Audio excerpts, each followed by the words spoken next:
Okay, we're in volume 10 of the Bible story by Arthur S Maxwell, and we are at part 2, story 12, Boy with a Secret. Okay, give me a second. Oh, sorry about that. Okay, Boy with a Secret. Okay, next day the captain ordered the chief priests and their council to meet and listen to Paul's defense. They agreed, and Paul was taken to the meeting, which proved to be a very stormy one. Secretly had the apostle begun to speak.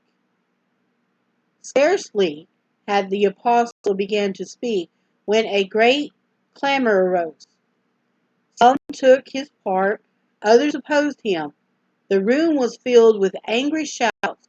Finally, the captain, afraid that Paul would be torn to pieces by them, commanded the soldiers to go down and take him by force from among them and bring him into the barracks.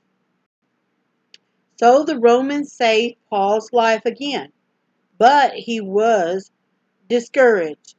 He had a wonderful opportunity to witness before the Jewish leaders, and it seemed as if he had spoiled it.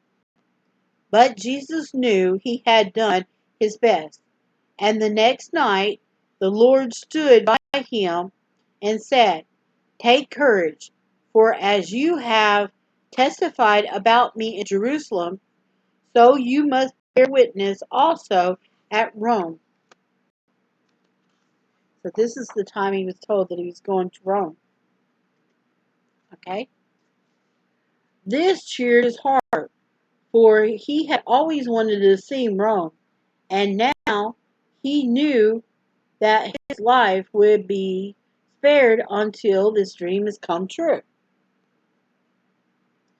In a short time later, a boy knocked on the door of the barracks and asked permission to see Paul. "He is my uncle," he said, "and he had a message for him."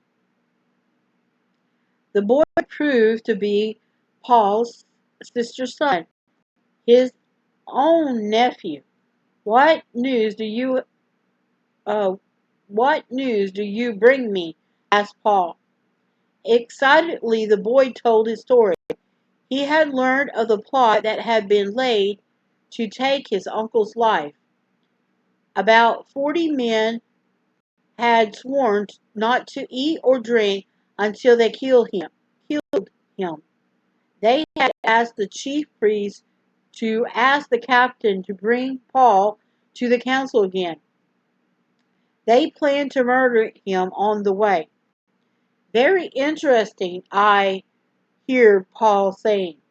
"Thank you. Would you please tell this to the captain?" "Certainly," said the boy, anxious to save his uncle's life. He did, and the captain believed him. After telling the boy to keep his secret well, he ordered 2 of his centurions to get ready 200 soldiers with 70 horsemen and 200 spearmen to take Paul to Caesarea and deliver him to Governor Felix. That was quite a lot of men to look after one Christian preacher, but the captain was determined that no harm should come to him while he was in charge. After dark that night the soldiers set up on their journey. After they the gates of scattered scattered out the gates of Jerusalem, nobody dreamed that the cloaked figure on horseback in the middle was the Apostle Paul. Nobody, that is, except Paul's nephew. I think he must have guessed, and I'm sure he chuckled as he thought of those 40 men who had sworn to kill Paul.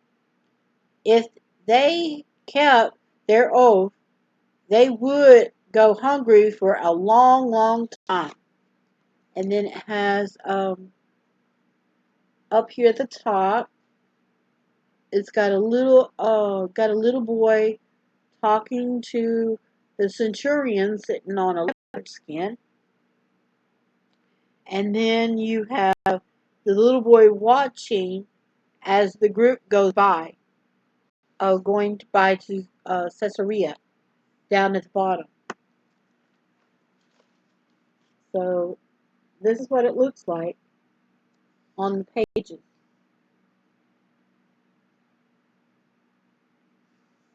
Up here at the top is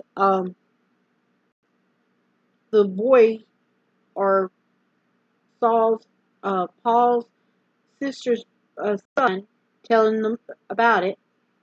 And then here at the bottom is the soldiers leaving with a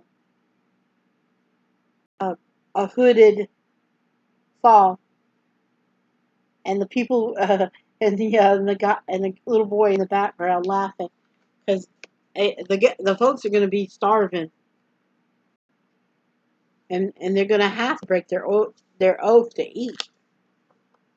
Okay, that was part 2, story 12, and that was a short one.